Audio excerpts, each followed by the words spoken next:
নমস্কার। কবিতা পাঠের সময় এখন। গতকাল থেকে আমরা অলোক রঞ্জন দাশগুপ্তের কবিতা ধারাবাহিকভাবে পাঠ করার জন্য মানসিক প্রস্তুতি নিয়েছি। এখন প্রশ্ন হতে পারে যে আগের একটি বাজে কথা আমি বলেছি যে আমি অখ্যাত জনদের, অখ্যাত বন্ধুদের, যারা ততটা প্রচারিত নন তাদের, এবং যাদের মধ্যে অনেকেই হয়তো ততটা দক্ষও নন, অনেকে হয়তো নবীন, তাদের অনেকে পরীক্ষা নিরীক্ষার মধ্যে আছেন, অনেকে নিজেকে তৈরি করার মধ্যে আছেন, তাদের লেখা আমি পড়তে চাই, তাদের লেখা পড়াই আমার উদ্দেশ্য। তাহলে আমি ধারাবাহিকভাবে অলোক রঞ্জন দাশগুপ্ত ইত্যাদিদের কবিতা পড়ছি কেন, এই প্রশ্ন উঠতেই পারে। ওটা সঙ্গত।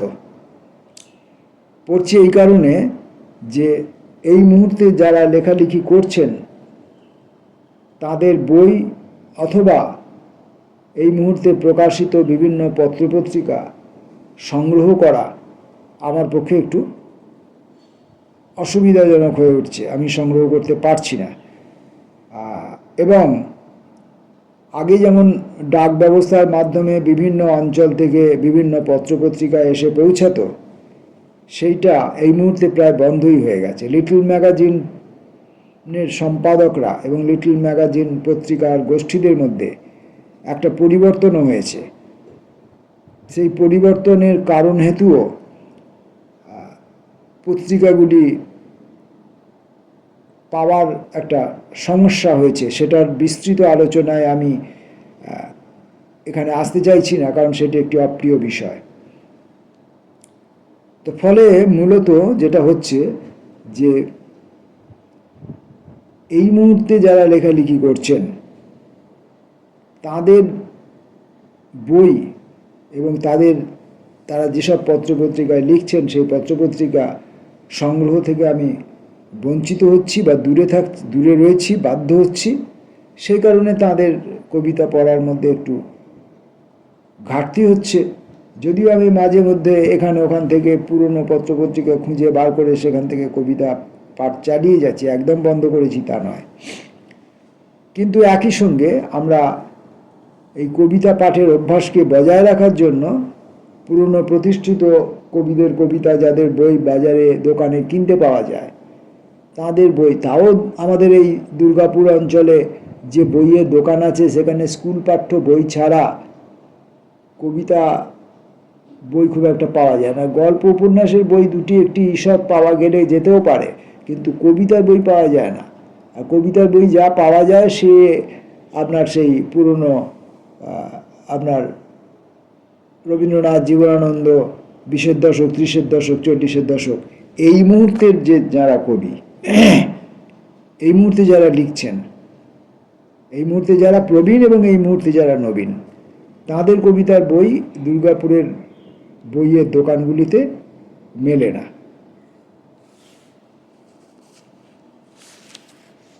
অলোক রঞ্জন দাশগুপ্তের কবিতা পাঠের আজকে দ্বিতীয় পর্ব। একটি হাঁসের রাজ্য। আশ্চর্য, আমার ইচ্ছে তবু অন্তহীন। ছুঁয়েছি অনেক সূর্য, অনেক পূর্ণিমা রাত্রিদিন। এমনকি জেনেছি আমি কিছুক্ষণ আগে হিরণ্ময় দুটি শিশু ক্ষুব্ধ এই প্রাণের পরাগে কিছু মধু রেখে গেছে, বলে গেছে তুমি বড় বোকা, মুন্নার চেয়েও বোকা। আশ্চর্য, আমার ইচ্ছে তবু অন্তহীন। ছুঁয়েছি অনেক সূর্য, অনেক পূর্ণিমা রাত্রিদিন। এমনকি জেনেছি আমি কিছুক্ষণ আগে হিরণ্ময় দুটি শিশু ক্ষুব্ধ এই প্রাণের পরাগে কিছু মধু রেখে গেছে, বলে গেছে তুমি বড় বোকা, মুন্নার চেয়েও বোকা। মিঠু, মিন্টু, মিষ্টুনি, অশোকা সবাইকে ঠেলে দিয়ে একা একা কবিতা বানাও। আমাদের নিয়ে যেতে পারো নাকি চিড়িয়াখানাও, যেখানে শুনেছি নাকি বড় বড় জিরাফ, হরিণ, আশ্চর্য। আমার ইচ্ছা তবু অন্তহীন। কবিতা লিখি না, শুধু মগ্ন হই জমাট হিসেবে। এই আলো, এই শিশু কতদিন আমায় কি দেবে। অথচ এখানে ছোট পুকুরের পাড়ে একটি প্রশান্ত হাঁস মাথা নাড়ে, যারে ছুঁয়েছে জলের প্রেম বহুবার। আলোর চন্দন মেখেছে অনেক, তবু ওর নিরাসক্ত মন। যতবার জল বাড়ে আলো তারে মিনতি জানায়, সবার গ্রাহক হয়ে স্থির আছে নিষ্পৃহ ডানায়। সারা মুখে লেগে আছে হাসি, একটি হাসের রাজ্যে হব আমি প্রসন্ন উদাসী।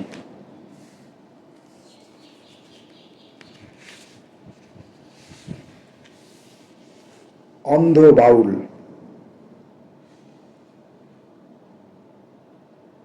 আয় মন,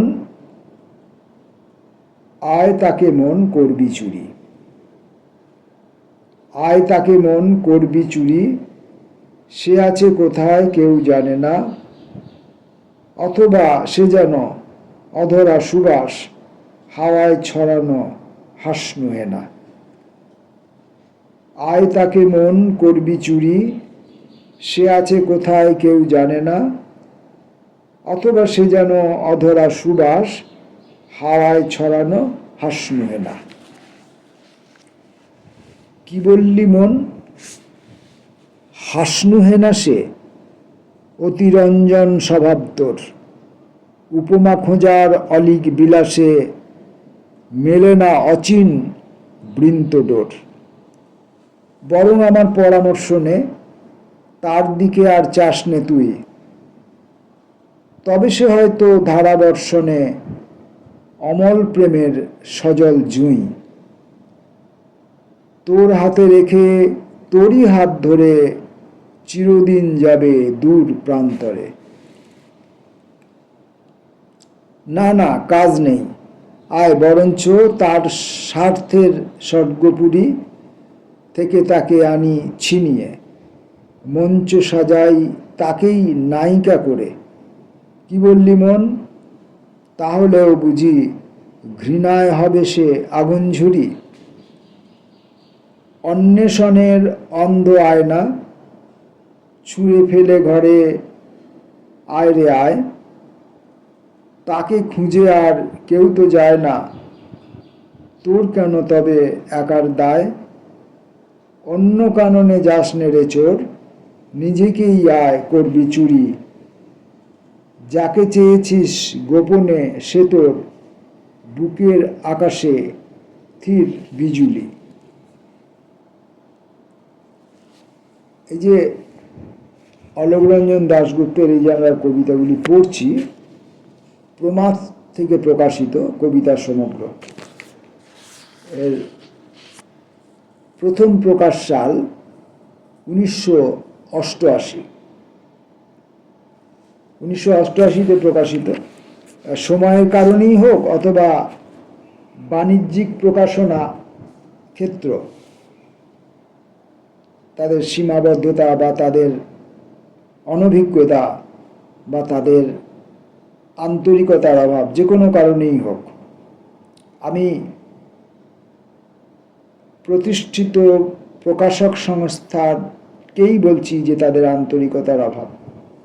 আমি সচেতনভাবেই বলছি, শব্দ ভুল প্রয়োগ করিনি। কাগজের মান অত্যন্ত খারাপ, লাল, মানে এখন এক ধরনের লাল কাগজ পাওয়া যায়, তার কোয়ালিটি অনেক ভালো, সেটা নয়। এটা কাগজটা পুরনো হয়ে গিয়ে লাল হয়ে গেছে, সেরকম লাল, মানে নিউজ প্রিন্ট জাতীয় কাগজ। ছাপা অস্পষ্ট এবং ছাপার কালি কোথাও বেশি পড়েছে, কোথাও কম পড়েছে। আমি যে আমার নিজের অযোগ্যতা, আমি চোখে কম দেখি, আমার মুখের জড়তা আছে, এই অজুহাতগুলো তো আমি প্রায়ই বলে থাকি, আপনারা শুনে শুনে বিরক্তি বোধ করেন। কিন্তু এই যে বইগুলো থেকে, বাজারি বইগুলো থেকে আমরা কবিতা পড়তে বাধ্য হই, এই বইগুলো প্রকাশের ক্ষেত্রে, এমনকি বাইন্ডিংয়ের ক্ষেত্রেও খুব বেশি সতর্কতা নেওয়া হয় না। অথচ এখন লিটল ম্যাগাজিন জগতের উচ্চশিক্ষিত ছেলেমেয়েরা নিজেরা যে সমস্ত প্রকাশনা সংস্থা খুলেছে, অনামিক প্রকাশনা সংস্থা, অবাণিজ্যিক প্রকাশনা সংস্থা, সেখানে তাদের কাজ কিন্তু অত্যন্ত উন্নত মানের, অত্যন্ত উন্নত মানের। যাই হোক, ফিরে আসি কবিতায়। গোধূলির শান্তিনিকেতন। ব্যথায় শুকনো খোয়াইয়ের বুক চিরে আলোর সোহাগে রাঙা নদী জাগে। আমি তারে ডেকে বলি, কার পায়ে তুমি ছড়াবে জলাঞ্জলি? কিছুই বলে না। রাঙা নদী যায় সূর্যের মন্দিরে, অবাক তাকায় মেঘের পাহাড় তলি। আরো কিছু দূরে পিছু ফিরে চায় গোয়ালপাড়ার পথ। আঁচলের ধুলি সরিয়ে আমাকে বলে, মনে আছে তোর স্নান সেরে নিতে রাঙা সায়রের জলে? সকালে আমায় পার হয়ে গেছে আমার রাজার রথ। যেই চলে গেছে হঠাৎ থেমেছে পাখির প্রভাত ফেরি। কথা দিয়েছিল আবার আসব, কেন তার এত দেরি? এই যে ছাপার অস্পষ্টতা জনিত কারণে কোথাও কোথাও হয়তো আমার পাঠে অসঙ্গতি হলো, তাই আমি দ্বিতীয়বার পড়ব আবার। এবং আমার দৃষ্টিও একটি কারণ, দৃষ্টিও একটি ব্যবহৃত অজুহাত। আরো কিছু দূরে পিছু ফিরে চায় গোয়ালপাড়ার পথ। আঁচলের ধুলি সরিয়ে আমাকে বলে, মনে আছে তোর স্নান সেরে নিতে রাঙা সায়রের জলে? সকালে আমার পার হয়ে গেছে আমার রাজার রথ। যেই চলে গেছে হঠাৎ থেমেছে পাখির প্রভাত ফেরি। কথা দিয়েছিল আবার আসব, কেন তার এত দেরি? সে কান্না তবু গান হয়ে ওঠে। গোধূলির সংলাপে একলা খুশির পালক ছড়িয়ে কোপায়ের জল কাঁপে। পাখি হয়ে যেন উড়ে যায় সেও, আকাশকে ঘিরে ঘিরে চামর দোলাবে, চারণ শোনাবে সূর্যের মন্দিরে।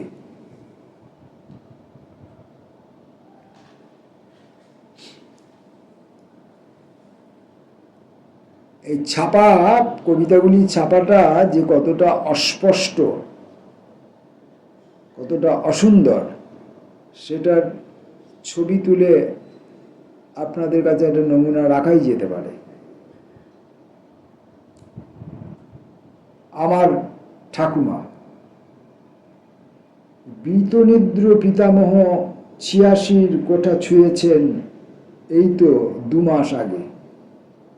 বলিষ্ঠ হাতের ব্যবহারে বিস্মিত প্রকৃতি, কিন্তু অশান্ত মুখের লেনদেন সকলকে পীড়িত করে।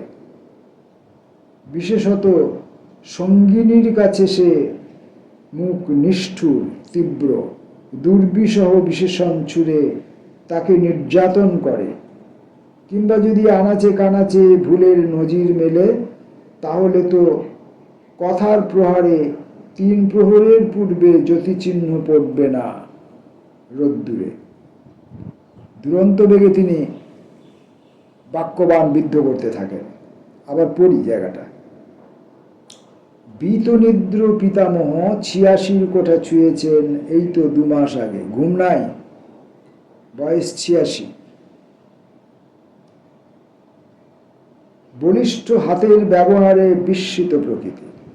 শারীরিক ক্ষমতা রয়েছে, বলিষ্ঠ হাতের ব্যবহার, হাত দিয়ে কী ব্যবহার করেন জানি না, কাজকর্ম করেন নাকি কারোর উপর প্রহার করেন জানি না, কিন্তু অশান্ত মুখের লেনদেন সকলকে বিস্মিত পীড়িত করে।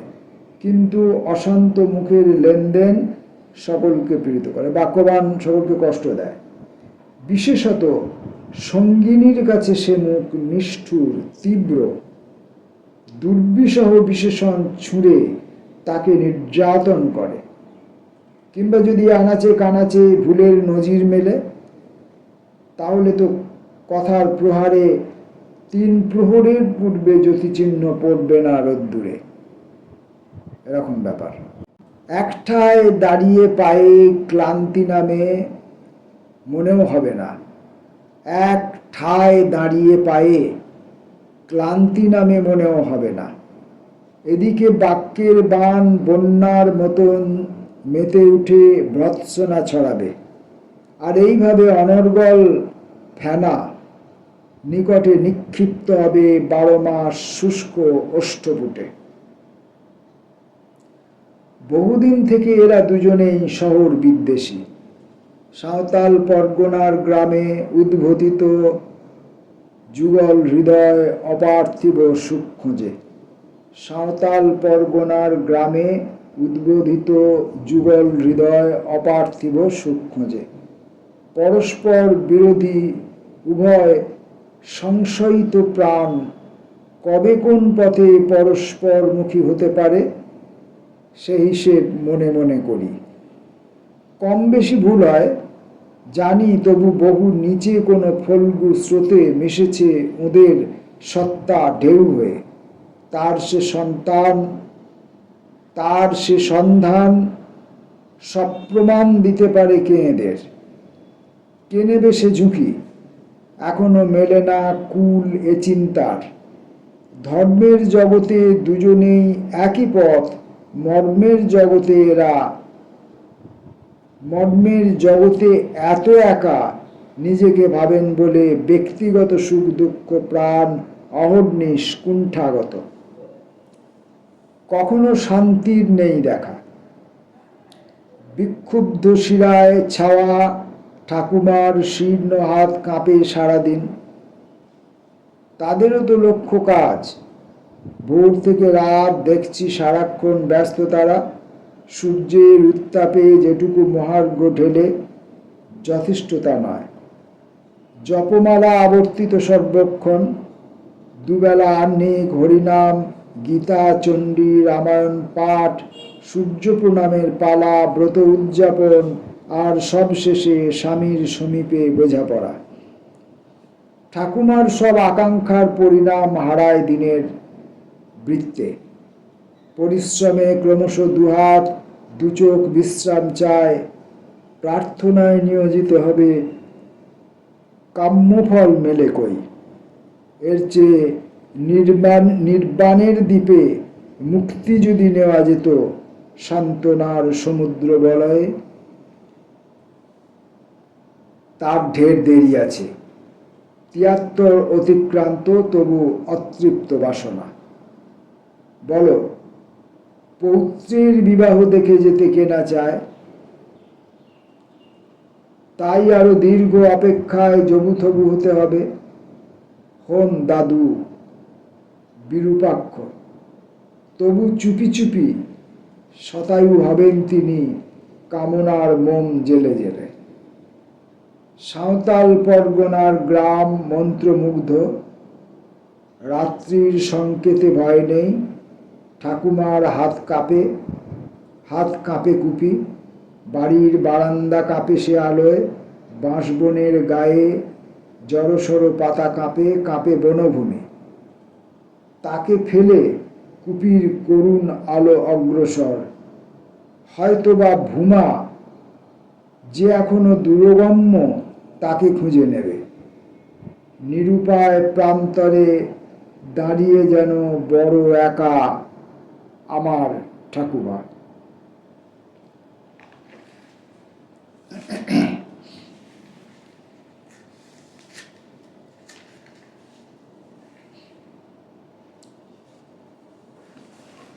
অলোক রঞ্জনের আরেকটি কবিতা পড়ব, পরাণ আমার স্রোতের দিয়া। অলোক রঞ্জন দাশগুপ্তের কবিতা পরাণ আমার স্রোতের দিয়া। আছে একটি কথা আছে, যে কথা শুনলেই তার মুখ অন্ধকারে জ্বলে উঠবে জীবনের জরাজীর্ণ ডালে, ফুলের মতন ফুটবে এক সারি কবিতার সুখ। সে তখন নবলোক নিয়তির শূন্যের মৃণালে ফোটাবে আকর্ণমূল ফুল্লধ্বনি রণিত কমল। শুধু বুক জুড়ে রবে সেই শ্রবণাভিরাম নীলোৎপল, অপ্রতিহত তার কাছে ইন্দ্রধনু রামের ধনুক, যাদের সাহায্য করে অমরাবতীর নবতল। প্রতিটি সন্ধ্যায় তার প্রিয়াকে বলেছে, আমাকে বলাও সেই কথা যে কথার প্রতিধ্বনি বৈকুণ্ঠবাসীরে করে আমার একান্ত প্রতিরূপ।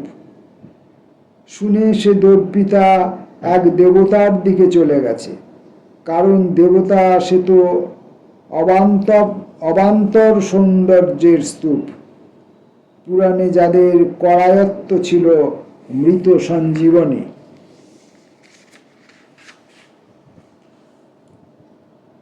সময়ের ঘূর্ণিজলে ভেসে এখনো চলেছে সে। একটি কথার স্বপ্ন তাকে ঘিরে কাঁপে সর্বক্ষণ, মায়ের বুকের কাছে সন্নিহিত শিশুর মতন।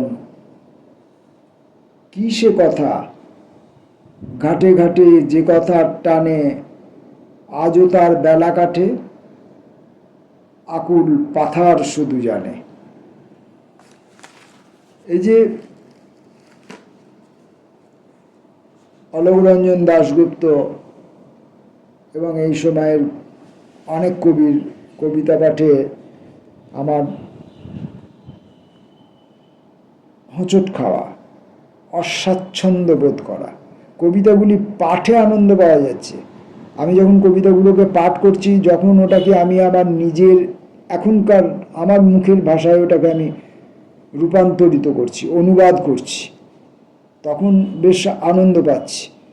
কিন্তু ওই যে ভাষায় তিনি কবিতাটা লিখেছেন, ওই ভাষাটাকে আমি বা আমরা এই সময়ের আমরা যারা ধৃষ্টতা মাপ করবেন, লেখালেখি করার চেষ্টা করি, তাদের ভাষা থেকে অনেকটা দূরে, তাদের বলার ধরন, তাদের বাক্যবিন্যাস এসবের থেকে অনেকটা দূরে, অনেকটা পুরনো বলা যেতে পারে। ফলে এটাও আমাদের কাছে একটা অনভ্যাসের কারণ যে আমরা ওই সাধু ভাষা, সাধু শব্দ, তৎসম শব্দ, সংস্কৃত ঘেঁষা শব্দ, অব্যবহার্য শব্দ, যে শব্দ এখন আর আমরা ব্যবহার করি না, শুধু মুখের কথাবার্তায় নয়, আমাদের এখন লেখালেখির মধ্যেও সেই সব শব্দের ব্যবহার প্রায় উঠেই গেছে। সেই সব কারণেও আমার ব্যক্তিগত একটা জড়তা থাকতে পারে, যেটা আমারই অক্ষমতা, অযোগ্যতা। ক্ষমা চেয়ে আজকের মতো কবিতা পাঠের এই পর্বটি এখানে শেষ করছি। নমস্কার।